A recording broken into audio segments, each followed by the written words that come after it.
6 सालों तक right games, जो मोबास का अनडिस्प्यूटेड किंग है, एक राज छुपा रहा था, एक सीक्रेट जिसका नाम था प्रोजेक्ट ए।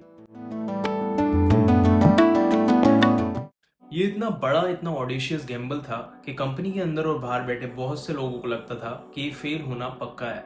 ये सिर्फ एक और गेम बनाना नहीं था, ये उस सोने के पिंजरे से आजाद होने जैसा था जो उन्होंने लीग ऑफ लेजेंड से बनाया था, और एक ऐसे जॉनरा में कदम रखना था जिसे उन्होंने पहले कभी टच नहीं किया था। ये कहानी है कि कैसे वो सीक्रेट एक्सपेरिमेंट, जो एक सिंपल सवाल से शुरू हुआ, आज दुनिया भर में वैलोरेंट नाम से जाना जाता है।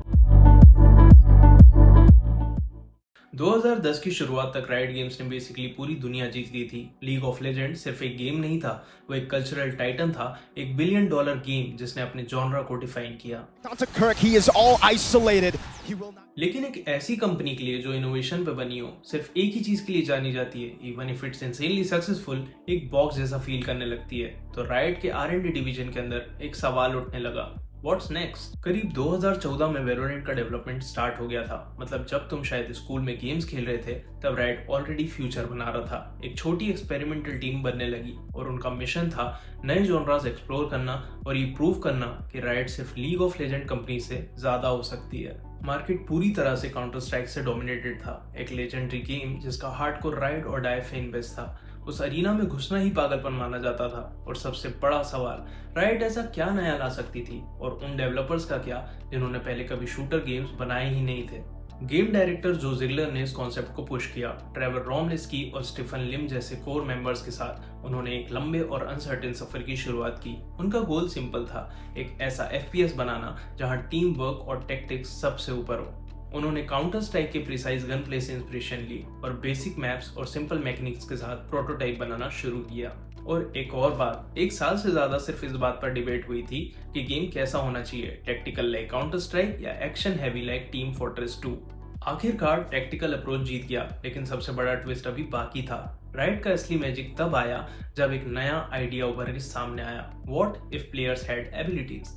यहीं से एजेंट्स का कॉन्सेप्ट आया और इस डिसीजन ने सब कुछ बदल दिया। अगले कई सालों तक प्रोजेक्ट ए को दुनिया की नजरों से दूर डेवलप किया गया। सबसे बड़ा चैलेंज था एबिलिटीज ऐड करो लेकिन गन प्ले को खराब किए बिना। एबिलिटीज इतनी स्ट्रॉन्ग नहीं हो सकती थी कि एम यूजलेस हो जाए, लेकिन इतनी वीक भी नहीं कि उनका कोई इम्पैक्ट ही ना हो। यही बैलेंस वैलोरेंट की आइडेंटिटी बना। सालों तक इटरेशन चलता रहा। अर्ली वर्जन्स में गेम पहचान में भी नहीं आता था। वाइपर सबसे पहले डिजाइन होने वाले एजेंट्स में से एक थी। उसका पूरा कैरेक्टर रेडियनाइट एक्सपेरिमेंट्स पे बेस्ड था और उसका सूट स्पेशली डिजाइन किया गया था ताकि वो अपने ही पॉइजन से ना मरे। रेना और किलजॉय जैसे एजेंट्स के प्रिमिटिव वर्जन्स टेस्ट किए गए, कई कैरेक्टर्स डिजाइन हुए। और एक क्रेजी फैक्ट बताता हूँ, यूरू की एबिलिटीज रियल साइंस कॉन्सेप्ट फेरोफ्लूइड से इंस्पायर्ड है, मतलब liquid metal type behaviour. Goal clear था, एबिलिटीज गन प्ले को रिप्लेस नहीं करेंगी, वो सिर्फ अपॉर्चुनिटीज क्रिएट करेंगी। कॉम्पिटिटिव इंटीग्रिटी के लिए राइट ने 3 बोल्ड प्रॉमिस की है, 128 tick servers, better netcode to fight peekers advantage और एक aggressive anti cheat system, Vanguard. Vanguard एक कर्नल लेवल एंटी चीट था जो PC बूट होते ही रन करता था। इसे लेकर प्राइवेसी कंसर्न्स भी आए, कंट्रोवर्सी भी हुई, लेकिन राइट अपने डिसीजन पर टिका रहा। उनका मैसेज क्लियर था, चीटर्स यहाँ सर्वाइव नहीं कर सकते। मैप्स के लिए राइट ने सैल्वाटोर गोराजो को ऑनबोर्ड किया, जो एक फॉर्मर प्रो प्लेयर और मैप्स के डिजाइनर थे। क्रिएटिव डायरेक्टर डेविड नॉटिंघम ने गेम की दुनिया और लोर बिल्ड करना शुरू किया। और फिर सालों की चुप्पी के बाद अक्टूबर 2019 में राइट ने फाइनली प्रोजेक्ट ए को टीज किया। इंटरनेट पर एक ही सवाल था, क्या राइट ये कर पाएगा? 1 मार्च 2020 को गेम ऑफिशियली वैलोरेंट के नाम से रिवील हुआ। The round game play video ने इंटरनेट हिला के रख दिया। Gun play plus abilities is equal to perfect mix. Hype real था, लेकिन राइट के पास एक और मास्टर स्ट्रोक था। 7 अप्रैल 2020 को क्लोज बीटा लॉन्च हुआ, लेकिन नॉर्मल बीटा नहीं था। एक्सेस पाने के लिए आपको ट्विच स्ट्रीम देखनी पड़ती थी। वैलोरेंट बीटा के टाइम पे ही ट्विच पे मोस्ट वॉच्ड गेम में आ गया था और बहुत सारे CS प्रोज भी शिफ्ट हो गए क्योंकि उन्हें दिख रहा था कि फीचर यही है।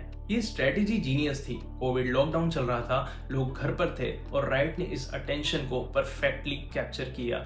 लोग दिन भर स्ट्रीम चलाकर बैठे रहते थे सिर्फ एक बीटा के लिए।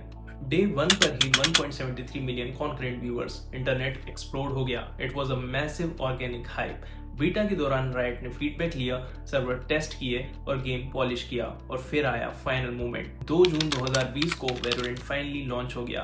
11 agents, 4 maps, free to play और यहीं से वैलोरेंट का एरा शुरू हुआ। लेकिन राइट यहाँ रुकने वाला नहीं था। उन्होंने तुरंत वैलोरेंट चैंपियन टूर अनाउंस किया, एक global e sport circuit design for long term growth. Franchising model ने टीम्स को फाइनेंशियल स्टेबिलिटी दी और इस बार राइट ने एक sustainable e sports ecosystem create किया फ्रॉम डे 1।